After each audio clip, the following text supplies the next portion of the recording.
The fire hose of news from America can feel like a lot these days. If you're trying to figure out what to make of it all, we got you. I'm Katie Simpson. And I'm Paul Hunter. We're correspondents here in Washington, working just around the corner from where much of the action is taking place. 2 blocks from the White House. And that's the name of our new podcast. For top-notch analysis of U.S. politics from a Canadian perspective, find 2 blocks from the White House every Wednesday wherever you get your podcasts, including YouTube. Frequency Podcast Network. Stories that matter, podcasts that resonate. In the latest blow for a monarchy in crisis, Andrew Mountbatten-Windsor, the 8th in line to the throne, arrested amid the cascading revelations about his ties to the late sex offender Jeffrey Epstein. The brother of King Charles has denied any wrongdoing and has not been charged with a crime. But his arrest is casting yet another shadow over the crown at a precarious moment.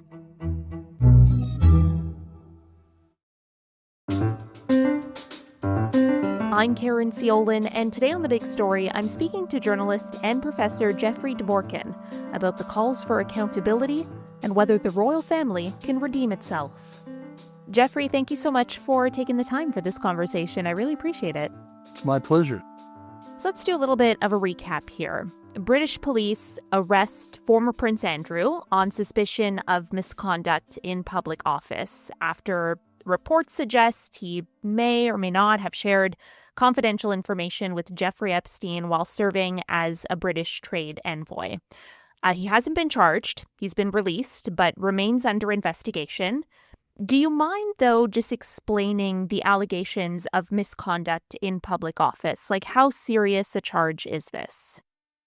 It's pretty serious. What he has done, or alleged to have done, is given confidential government information to Jeffrey Epstein, who then could use this information for personal benefit, to expand his influence, to basically continue to do what he's been doing, which is basically enticing, it seems to me, people to do his bidding based on the fact that Epstein gives people certain information and then there's a quid pro quo. He'll want something back for them. So this is considered to be illegal. It is illegal. It's illegal not just in Britain, it's illegal in a number of countries, including Canada. His arrest, of course, is no indication of guilt, but how could, this investigation into suspicion of misconduct in public office lead to perhaps an investigation or an arrest on the accusations of sexual abuse that Andrew has faced and has denied, or even the trafficking accusations that Epstein faced before he died? Like, does that possibility exist? It's hard to say for sure. There are connections within connections in this case. It's clear that the British media are doing a much more aggressive job in trying to ferret out this information than the American media seem to be able to do or willing to do. The British media culture is highly attuned to investigative reporting, sometimes for the benefit of good journalism, and sometimes simply just to cause a scandal. The British media can be actually rather good at that.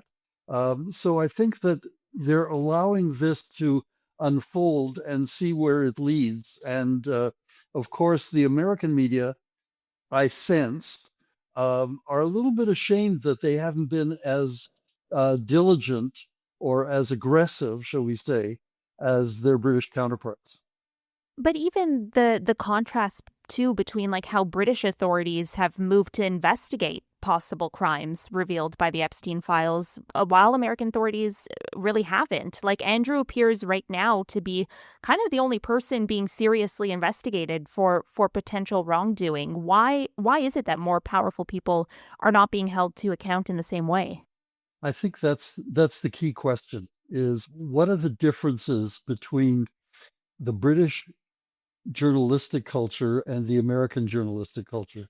That is to say, in my experience, the American journalistic culture can be quite aggressive, but it also has gone through a period of intimidation, in my opinion. Um, the Brits are a little more, have a longer tradition of tabloid journalism, of breaking the law to get the story.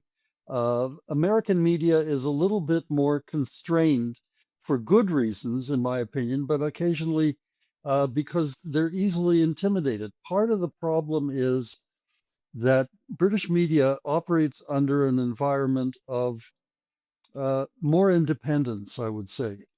We're seeing now in the United States a level of intimidation from government that we haven't seen before. It's not to say that there haven't been attempts in the past in American journalism to stop the American media, the American press, from reporting things that it knows. The Pentagon Papers back in the 70s is one example.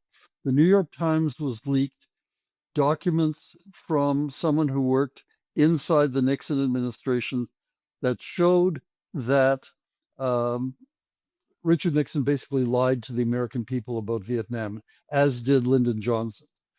They had these documents. The New York Times was going to report them, but there was a huge struggle both inside the New York Times and the Washington Post, which was to check with the government before publishing. That is not a tradition that the Brits understand in the same way. And there was a huge argument inside the New York Times and the Washington Post in those days about to what extent should we let the administration know we have these documents. And the lawyers, who media lawyers can be great. I've worked with some wonderful media lawyers. The media lawyers in this instance, both at the Times and the Post, said, we don't want to upset the government. And if they're telling us that this would affect national security, we have to abide by that, even though we have to take their word for it. This is a difference between uh, some kinds of British journalism and some kinds of American journalism. I think what we're seeing now in the United States is a little more spinal rigidity about going after the Trump administration, even though the Trump administration is putting a lot of pressure on media organizations not to report aspects of the Epstein story. When we look at, how it's being covered in the UK, I mean, there would be no precedent for a story like this in modern British history, would there? Like, I mean, the last time a senior member of the royal family was arrested was, in the 1600s. Like, how historic a story is this for British media to be covering? Oh, it's huge. The last time this happened, Charles I was executed for defying Parliament. I don't think Andrew is under any danger of having his head chopped off, but this is a tremendous change in British attitudes to the royal family, which, as we in Canada know, there's a lot of deference, not as much as there once was. I think of my parents, uh, who just loved the royals, but that's a long time ago. And Canada and Britain, in fact, um, the idea of casting a little bit of suspicion on people in power is a consequence, in my opinion, of this internet culture that we all live in. Whereas if you post something on the internet and somebody picks it up, somebody else will pick that up, and then your opinion is as good as anybody else's opinion in the assumption of the digital democracy that we're now living in. And I think that what's happening now is that this changes the nature of journalism, certainly in Britain and in the United States and in Canada, where we feel less constrained by authority. Um, and this has caused in Britain and Canada and the US an outburst of kind of populism, of journalistic populism. Sometimes that's good, sometimes can be pretty awful. But right now, what we're seeing is the idea that no one is immune from investigation by the media.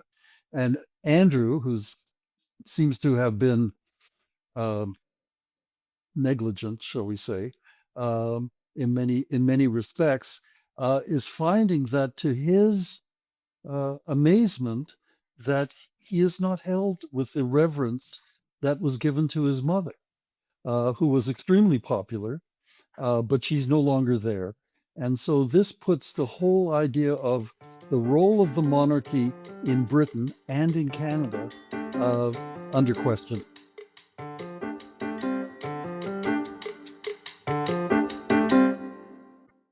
I want to ask you about the statement from King Charles because it was swift and I mean, it couldn't really have been clearer. He said authorities will have his full and wholehearted support and cooperation. He said, you know, the law must take its course. What stood out to me, he didn't even use the word brother, like he didn't describe Andrew as his brother in that statement. What do you make of it? There's a big PR problem in the House of Windsor. I mean, that's understating it, to say the least. Um, I went to I did my graduate work in England, in London, in the 70s, and people adored, I could say, in general, the monarchy. That has changed dramatically, and the latest poll I see is that the popularity of the royals is down to about 60%, whereas a generation ago, it was almost 100%. I think what's going to emerge now is that Charles and Camilla are they're going to have to cut a lot of ribbons to open a lot of fashion shows or flower shows or something in order to bring back that sense of um, permission, which is what the British public would do. They gave the royals permission to be royals. And that has diminished to an incredible extent, so that there are only a couple of alternatives available to the royals now if they want to keep some measure of their status with the public. Yeah, as you mentioned, you know, after that statement was released, the royals continued with their duties as normal. Um, I suppose, like, how much of this do you think is actually about maybe genuinely putting duty to the country first versus trying to win public favor in the fight for survival of the monarchy? It's a bit of both, I think. The royals, especially Charles and Camilla, who have had their own scandals when uh, Princess Di was being divorced from the royal family, and then her tragic death evoked a lot of criticism of the royals, um, thinking that Diana had been treated poorly by the royals, and especially by Queen Elizabeth. Um, so that they managed to come back uh, to a certain extent, but they have trouble in that family. I mean, maybe all families have some troubles of some sort. These are royal troubles, absolutely. And I think that the alternatives for Charles and Camilla are getting smaller by the day. I think one of the things that could be done, and probably will be done, um, it's complicated, but they have very little choice in the matter, which is for the British Parliament to pass a resolution taking Andrew out of succession. Right now he is eighth in line to be king, and to kind of clarify the situation, the British Parliament has to pass a law saying he will no longer be eligible to inherit the throne. But here's where it gets really complicated. Um, there are a number of other countries which acknowledge Charles as king. One of them is Canada, Australia, New Zealand, a few other places. Um, and all of those parliaments have to pass a resolution saying that they will not acknowledge Andrew as the rightful heir to the throne of Great Britain and the Commonwealth. That's going to be an enormously complicated procedure, which I'm sure prime ministers around the world are eager to avoid. The other thing that has occurred to me, and I have to admit that this is not something that I've seen a lot about, but if Charles were to abdicate in favor of William, William and Kate are the ideal royal couple. They have not put a foot out of place. Charles could say that he's sorry that all this has happened, that the House of Windsor has to start afresh, and that's why, given his medical condition, he's suffering from cancer, that he is going to abdicate the throne and have William take over. And that might be a way in which the royals might make the grand sacrifice for to declare themselves doing this in favor of the continuation of the House of Windsor.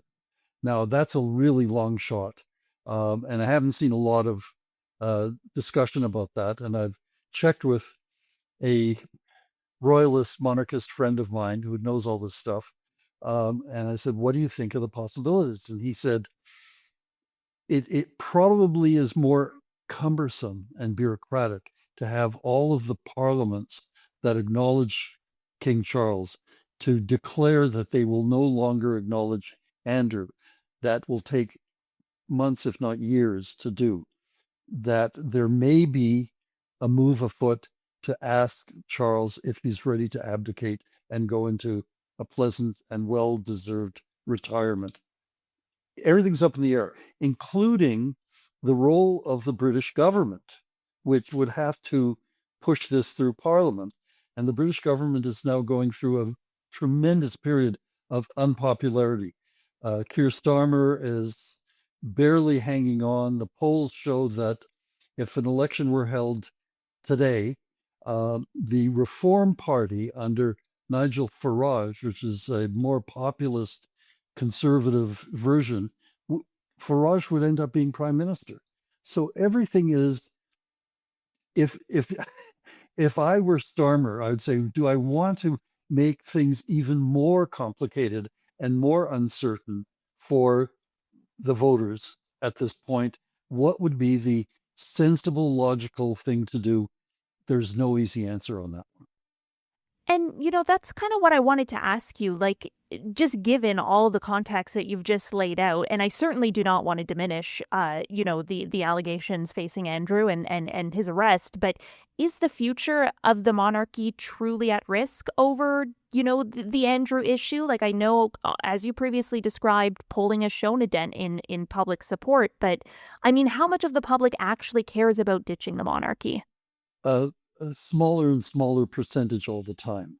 I don't think in Canada, if the monarchy were to disappear today or tomorrow, there would be an outpouring of a last and a lack among certain corners of the country. Monarchism in Canada is strongest in Atlantic Canada and Ontario and corners of the Victoria, British Columbia. But otherwise, I'm not sure that it matters as much as it once did. I think that if the Canadian public is presented with the idea of, do you want to continue a relationship between Canada and the British royals, I'm not sure that people would say, yeah, it's probably a good thing. The complicating factor, as again, is Donald Trump. I mean, Canadians are now at a point, as far as I can tell, where their sense of Canada as a country is under attack. And one of the things that differentiates Canada from the United States is that we've had a long tradition of being loyal to the British royal family.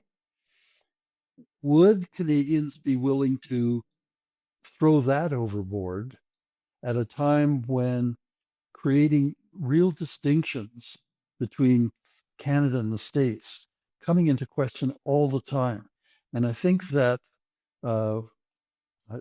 I'm only making this as an assumption. I think the Prime Minister would not be happy to show that there is one less way in which Canadians can be distinctive. That becomes a domestic challenge for Canada. Could anything change that? If people start asking, well, what did Charles know where Andrew is concerned? And even possibly, what did William know? It would have to be proven in a court. Mhm. I'm not sure that that's something, well, I don't know for a fact, but my guess is that I'm not sure that the Crown prosecutor in London really wants to go in that direction. I think that if there is a specific, detailed bit of evidence that shows that Andrew conveyed governmental and financial information to Jeffrey FC, he broke the law, and that can be probably proven in court and punishable. I don't think they want to go at this point any further than that, although they might. Depends what the London press can come up with.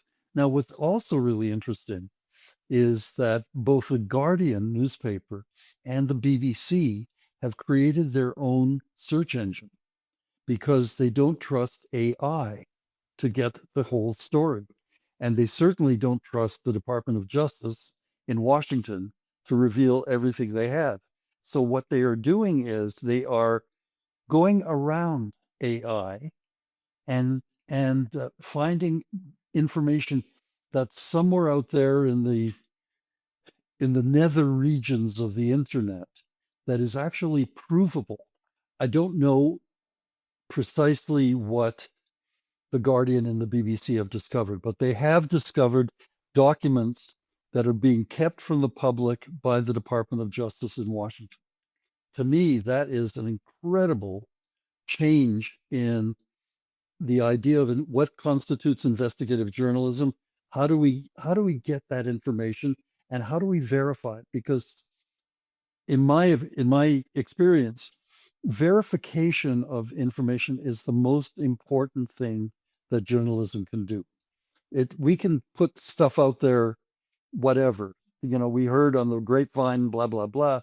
But until it's verifiable, that is the thing that creates that sense of trustworthiness and reliability in the media and in government and other national institutions as well, including education and churches and all the other things that once constituted our our condition of working together as a culture and as a society.